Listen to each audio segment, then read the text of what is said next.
Jemaat yang terkasih, Salam. Shalom.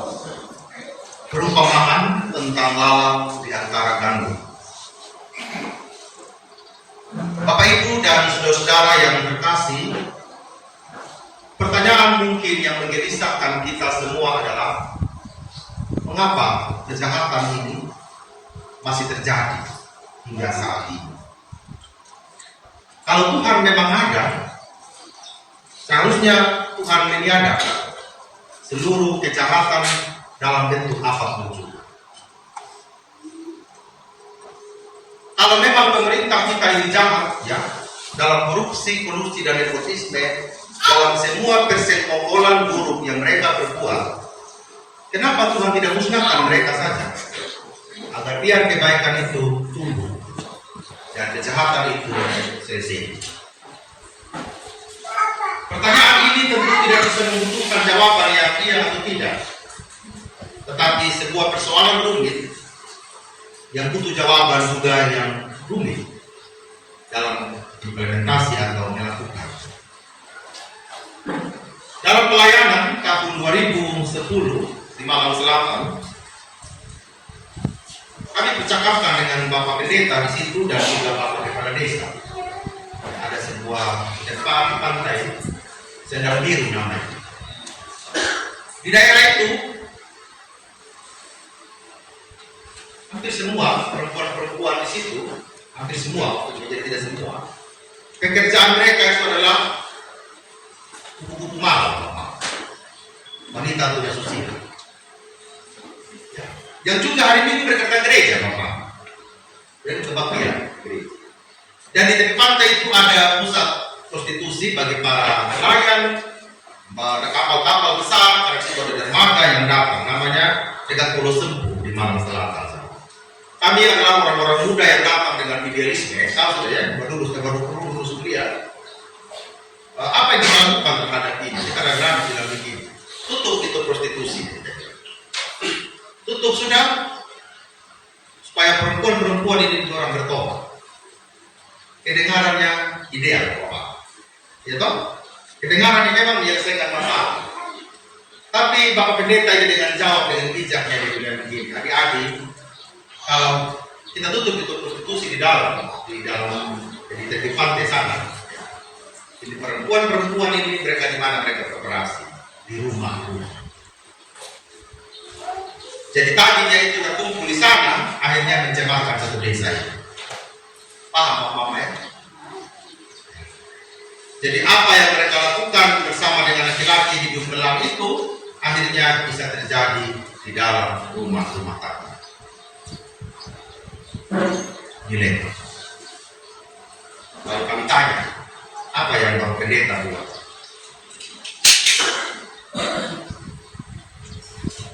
Melakukan konseling kepada mereka.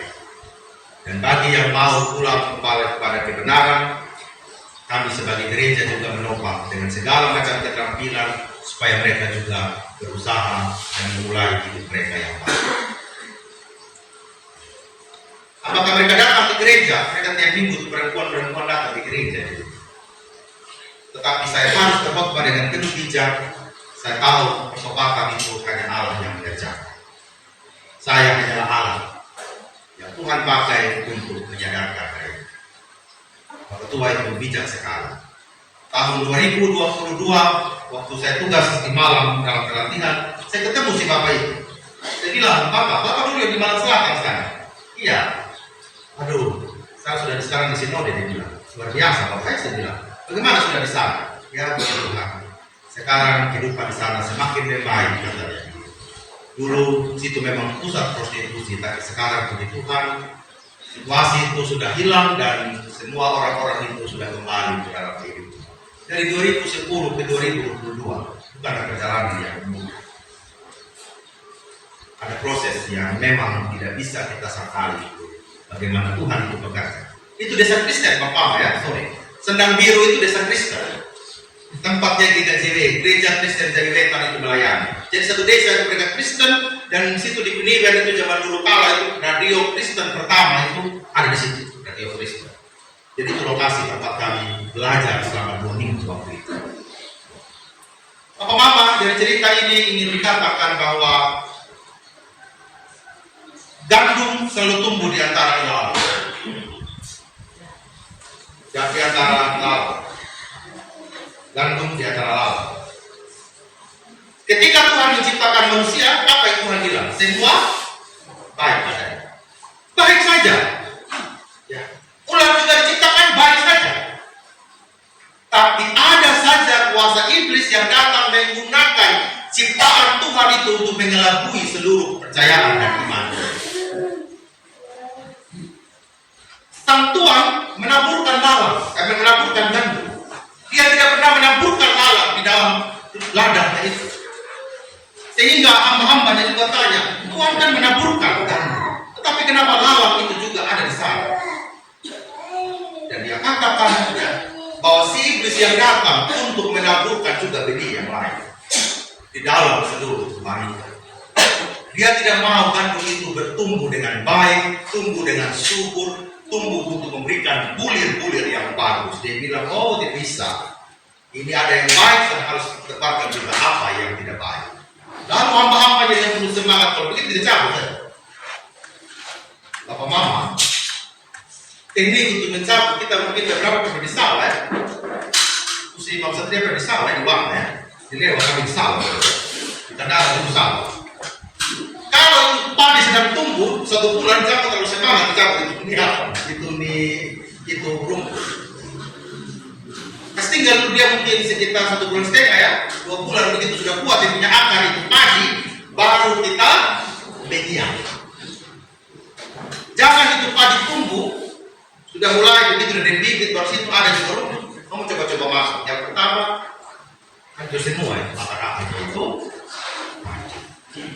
Jadi nol bawah ya. Kalau dapat itu lalat, tidak baju itu padi. Ya jadi bisa apa? Tunggu dia kuat benar dulu ya. Baru kita mulai membersihkan. Membersihkan itu ya kita tahu sedikit tentang pertanian Bapak. Sang Tuhan juga itu memperumpamakan seperti ini.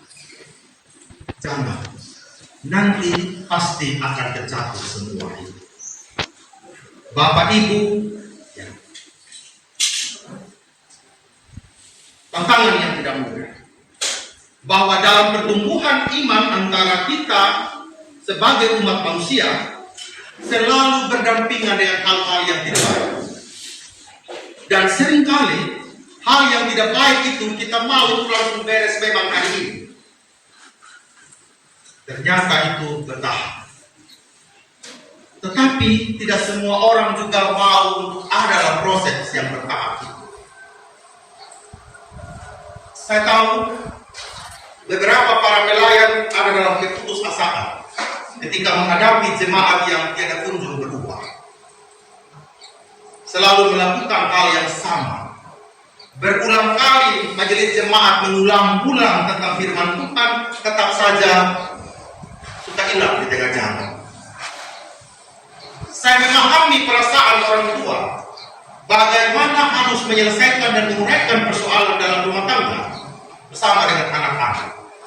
Bertahun-tahun, berpuluh-puluh tahun, kita ingin membawa keluarga kita kepada kebenaran untuk bertumbuh sebagai gandum yang menghasilkan bulir-bulirnya. Ternyata sang kuasa jahat itu masih menggerogoti kehidupan dan persekutuan keluarga kita. Kita semua harus mengeluh dan melihat kenyataan kita di jemaat Manubara. Kita membuat segala macam kegiatan, kita membuat segala macam pelayanan agar benar-benar segala macam cara itu kita pakai untuk mendekatkan kita dalam persekutuan dengan Tuhan. Tetapi kenyataannya adalah kursi selalu kosong. Dalam persekutuan kita terlalu cuek. Orang lain sedang melaksanakan persekutuan berupa komsel dan PA, kita punya urusan masing-masing. Kita menghendaki di Manubara ini semua pasangan yang 30 itu dapat melangsungkan pernikahan mereka dan pemberkatan di gereja. Tetapi semakin kita mengingatkan, rasa-rasanya juga ada hati yang tersinggung. Tidak gampang. Majelis jemaat saya sebagai pelayan juga menghendaki agar kita tumbuh sebagai sebagai gandum yang menghasilkan buah dan bulir. Kita bertumbuh untuk berjalan bersama-sama dengan anak-anak dan keluarga kita. Bagaimana anak-anak kita itu menyambut masa depan. Kita sedang merawat generasi yang sedang bertumbuh hari ini, teman-teman. Tidak gampang. Ini ada beasiswa lagi dari Putri Sweden. Ya. Ada mau di studi pembangunan, ada mau di agribisnis, ada mau di peternakan, ada mau di perikanan. Ini saya tahu lagi sama saya paling normal. Ini kalau sampai terhadap daftar, saya sudah mirip. Ya, apa ya. Ada pemahaman yang harus kita segera ubah, pemahaman ya, untuk generasi kita ke depan. Urusan kita hari ini adalah kita merawat gandum di antara laut. Kita merawat generasi kita di antara laut. Saya mohon dengan penuh kasih dan berulang kali kami bicara di atas mimbar di atas nama Tuhan, mari sudah. Kita jangan pikir juga dari gunakan lagi ya. Kita pikir bagaimana membangun generasi Manupara ini yang sedang bertumbuh di antara laut.